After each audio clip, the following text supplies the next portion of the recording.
Interruption, but I'm Mike Wilbon, Tony. Some ski jumpers are reportedly gaining an advantage by injecting hyaluronic acid into their junk to increase its size. Hold on a second, hold on. I'm with my doctor. It's hyaluronic. Wilbon, you have a spelling on that? No. Like to get some of that. Like to get that. Hyaluronic. How about hycolonic? Not the same thing. No? No, not the same thing. Different effect? Absolutely a different effect. Okay then. Absolutely different. Do you believe this? Yes. Do you believe this story? Yes. This is like a Florida man. No, I believe this story, and I believe the Florida man stories. I believe all of them. Welcome to PTI, boys and girls. In today's episode, Matthew Stafford is the MVP. The Winter Olympics get underway, and Booger McFarland joins us for 5 good minutes. But we begin today with the upcoming Super Bowl, Seattle and New England. The last time these two teams met in the Super Bowl, the Seahawks chose to pass from the Patriots' 1-yard line, not hand the ball to Marshawn Lynch, and a Malcolm Butler interception decided the game for New England. That was 11 years ago, has no bearing on this game. Wilbon, which way are you leaning? Seattle. And you know, when the trade deadline came, I said Seattle. I thought that Seattle was the best team, at least in the NFC, all season. I think that the question is the same question has been all year. Sam Darnold. Is Sam Darnold going to be the guy we saw all year, or the guy that they threw out of Minnesota before he was the guy that they threw out of New York? Well, he left Minnesota on his own, but yeah. Well, they kind of threw him out because if they wanted him, that's right. They could have kept him, and they decided they didn't, and shame on them. Weapons out there, including when he's standing on the sideline, arguably the best defense in the National Football League. He can rely on them. He doesn't have to do too much himself. He doesn't have to feel all that pressure he might have felt other times in his career. I know New England is worthy, but I'm looking at also who they played in the regular season. Seattle was tested far more frequently. I'm going with the Hawks. Yeah, okay. So I'm going to go off script for a little bit, so bear with me. I'm going to give some congratulations to the NBA, and I'll tell you why. A couple of years ago, the NFL decided that it wasn't going to cede Christmas Day to the NBA anymore. Yeah. Threw a couple of games in there and just cooked the NBA, destroyed their ratings. Someone in the NBA this year said, you know what, let's have our trade deadline during Super Bowl week. And as a result, they have pushed the NFL in the Super Bowl. As a result, they have pushed the NFL in wins. I think they were 4-13 2 years in a row. They got a brand new coach to their team and a second-year quarterback, and nobody saw this coming. And if they win this game, maybe with Mike Vrabel and Drake Maye, maybe they begin to get in line for the legacy of Bill Belichick and Tom Brady. So I think it's the better story. But like you, I think Seattle's the better team. I think they're better on offense, defense, and special teams. I would be very surprised if New England won by a large margin. I would not be surprised if Seattle won by a large margin. Because, as you say, Seattle went through the tougher conference, the toughest division in football, and beat them again in the playoffs. They did. So, By the way, Seattle. I knew you were going to go for the I-95 team in terms of better story. But let me just ask you this. Seattle's got a new coach, not as new as Vrabel, but a new coach, and a quarterback everybody dumped on. So why isn't their story just as good? I think the other one's better, but the Seattle one is a good story. Sam Darnold would be a great story. He would be the best story, right? We agree on that? I don't know about that. I just said what I thought would be the best story. Out. I understand. I-95. We could throw you out of this and then bring somebody else in. You'd be the best story. Let's move to last night's NFL honors. Among the highlights, Matthew Stafford is Drake Maye for MVP in the closest vote since Peyton Manning and Steve McNair in 2003 shared it. By contrast, Myles Garrett was a unanimous winner of Defensive Player of the Year. My man Larry Fitzgerald, Drew Brees, Luke Kuechly, Adam Vinatieri, and Roger Craig made the Hall of Fame, the running back, not the pitching coach. What news from last night was the most interesting to you? Okay, so the way that you picked Seattle for the last X amount of weeks, I sat here and picked Stafford. Stafford and the Rams. I said the Rams would get the Super Bowl, and I picked Stafford. So I'm not surprised by that. The vote is a little bit closer than I thought, but I'm not surprised by that. And the fact that I think he said he's going to come back next year, I'm good. He's got to come good. back. Okay, now let's go down the line here. Larry Fitzgerald and Drew Brees are locks for first ballot Hall of Fame. Absolute locks. Adam Vinatieri, in my mind, is the greatest kicker who ever played, certainly the most clutch kicker. And Luke Kuechly had a short career, only 8 seasons, but was dominant. During that time. Dominant. So I am intrigued most by the fact that Roger Craig made the Hall of Fame on that special ballot. Okay? He was the only one on that special ballot. Right. And I would say this, I think he deserves it because I thought he was in already. But I'm wondering about this. You can pick 3 guys on that 5-man special ballot. And if Roger Craig is the only one who got in, that indicates to me that maybe Bill Belichick and Robert Kraft got a lot of votes. Of course, that the other 4 guys, they all may have been bunched together. Yeah. I'd like to see the voting. Nobody got 50. Nobody got 40, but they all got could have all had votes. 35 Greenwood to 40. too. Well, this is the thing. To me, if there was the anti-Patriots bias out there, that would have bounced Kraft and Belichick, and I think would have meant that Greenwood and Anderson got in, and that's not what happened. I'm going to get back to at the end of mine to the Hall of Fame. The thing that gets me, Tony, is Myles Garrett, unanimously. Yeah. And, okay, it's deserved. And, Tony, do you know who he joins? How about this? It's a small list, and it's a great list. For a guy who wins it twice, right? Bruce Smith with 2. Joe Green, Mean Joe. Ray Lewis, Reggie White, Mike Singletary. They all got 2. Aaron Donald, 3. Lawrence Taylor, 3. And J.J. Watt, 4. Come on. Yeah, they're all the only ones not in the Hall of Fame are on the way to the Hall of Fame. J.J. Watt, somebody else is probably on the way. Aaron Donald on the way to the Hall of Fame. So there's that, and then there's something I don't want to get too emotional. Larry Fitzgerald is a dear and personal friend. I knew Larry Fitzgerald's dad, who was known affectionately as Big Fitz.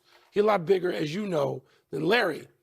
And to have a guy in your neighborhood whose son makes the Hall of Fame.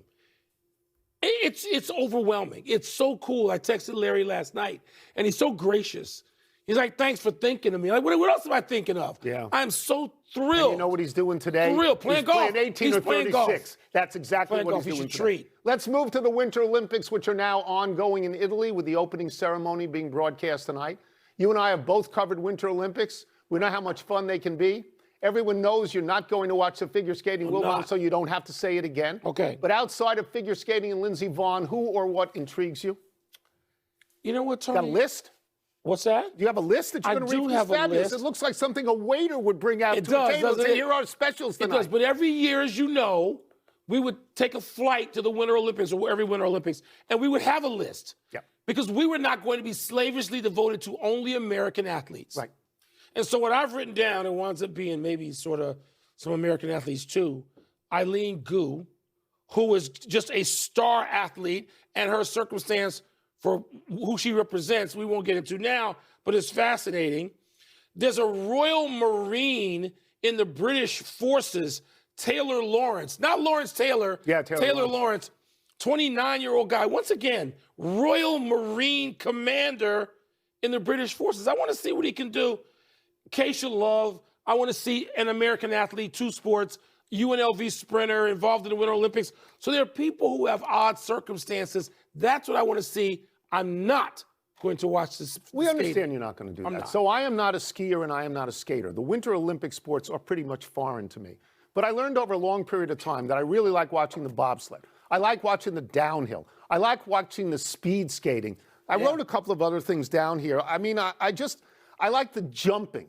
Right? And for me, you get to see these things, and I am going to watch the figure skating. Why? Because sometimes somebody comes out of nowhere. You never heard this person's name before, like Oksana Bayul, when she won gold. You know, and so I want to see those things. The charm of the Winter Olympics and the Summer Olympics is they put people in front of you that you have never seen before, and you fall in love with them. Otherwise. You fall in love with them. Yeah. So I remember I was in Lillehammer, and a guy named Johan Olof Kass, he won, I think, 3 speed skating gold medals, right? And for me, I was really impressed by it. Then I later found out he became a doctor. And I was further impressed by that. Speed skating, for me, introduced me to the glorious wins of Bonnie Blair and the agony of Dan Jansen, who had to wait so long to finally win one. There is an Italian speed skater who is going to be in this Olympics. Let me get her name right.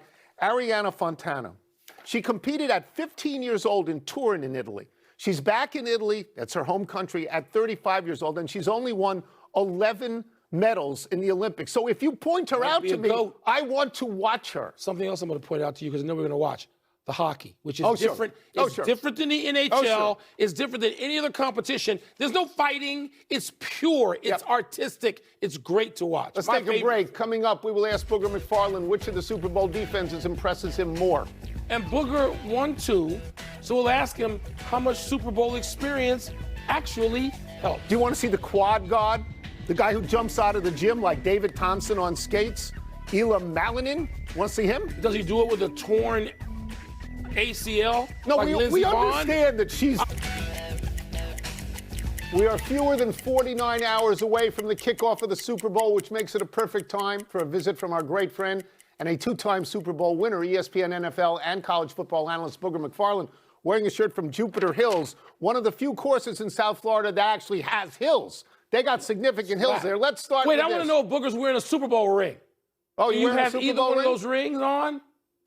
I don't have the rings on, but they will be on Sunday night in the postgame. Okay, that's good. Good. Let's start with this. As an accomplished defensive player yourself, which of these two defenses impresses you more? You know what, Tony? For me, it's got to be the New England Patriots because it's a bunch of no-name guys that have been casted off. You know, you take a look at a guy like Caleb Von Chason, a guy who was drafted by Jacksonville. They said he couldn't play. Look at Carlton Davis. He's gone from Detroit to Tampa. Now he's in New England. I mean, guys, Robert Spillane, like you can go on and on of guys that they said they couldn't play, a bunch of cast-offs, but Mike Vrabel has gotten them there, and he's gotten them to play at an extremely high level. I love when a team gets guys that can play and you put confidence in them and these guys go out and perform because all these guys are like really rare athletes. Like anytime you make it to the NFL, you're a really good player. Sometimes coaches and organizations give up on you too soon.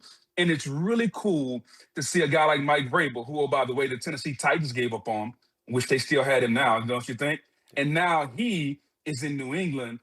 He was given up on. These players have been given up on, but they are forming one of the really good defenses in our league. And it's really, really cool to see. Like we know about Seattle. They got a bunch of big name guys, first round guys, but it's really cool to see the guys in New England play at the level that they're playing at now. Well, one guy on Seattle who people gave up on, Mr. Sam Darnold, has been rattled, as you know, in some big games in the past, Booger, as a defensive player. Are there things you would try to do to get in his head early, hoping to return him to that guy who used to throw it to the other team a few times? You know what, Mike? It's really simple, and it doesn't matter if it's Sam Darnold, Tom Brady, Phil Simms, Patrick Mahomes. Quarterbacks don't like to be hit, man. Like, you don't have to say a bunch of words to quarterbacks. You don't have to talk a lot of noise. You don't have to talk about their mom, their dad. You just hit them in the mouth, and you hit them over and over and over. And when he drops back again, you tell him, hey, I'll be right back. Warren Sapp used to tell the quarterbacks, hey, I'll see you in a few seconds, okay? No problem. I'll be there. And like he and Brett Favre had some of the great wars. And you just get back there and you make them uncomfortable. And like years ago, before they outlawed you being able to fall on the quarterback, you'd hit them and you'd land on them with all your weight. And so not only do you hit them, but you get the double impact of 300 pounds landing on them. And so I think if you're the New England Patriots, you hit Sam Darnold because what happens is you don't want to be hit, so you get rid of the ball sooner and you make the quarterback throw the football before he wants to.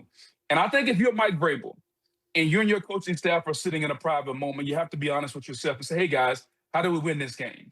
And I think Sam Darnold has got to throw the football to the Patriots a couple of times. He's got to throw it before he wants to throw it. And so it's really simple, Wilbon. You hit him in the mouth, and you try to see if you can draw blood at some point. I love that. That's right. What you live for. I did. I grew up with I understand. the franchise I loved didn't even have a quarterback. That's right. So we wanted to hit the other guy's quarterback. Booger, Mike Vrabel, Josh McDaniel, and you all participated in Super Bowls. Is experience in them a real thing or something that goes away at kickoff? It is a real thing, and I'll take it to the wheelhouse of all three of us. How many times have we played that golf course that you've played before, and you've probably shot one of your better scores on that golf course before? You got some great memories. You're like, man, I remember hitting that shot. If I hit it there, I know the putt.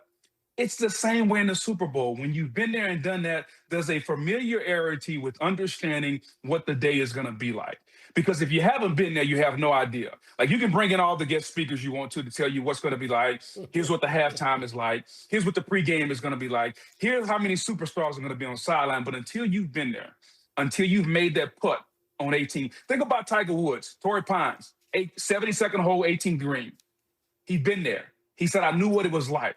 Now, you juxtapose that to somebody that hadn't. They may think about the situation too much or read more break into the putt, And so, Mike, man, it's really simple, man. When you've been in these games before, when you understand the magnitude of the moment, there's a comfort level.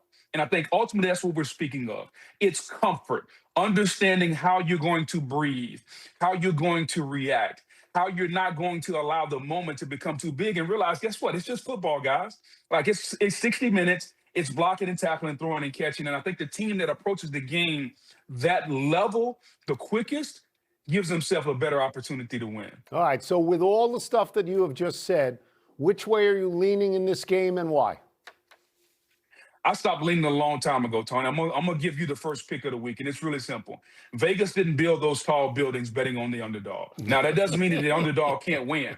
It just means that the favorites usually are favorites for a reason. Seattle is the better team.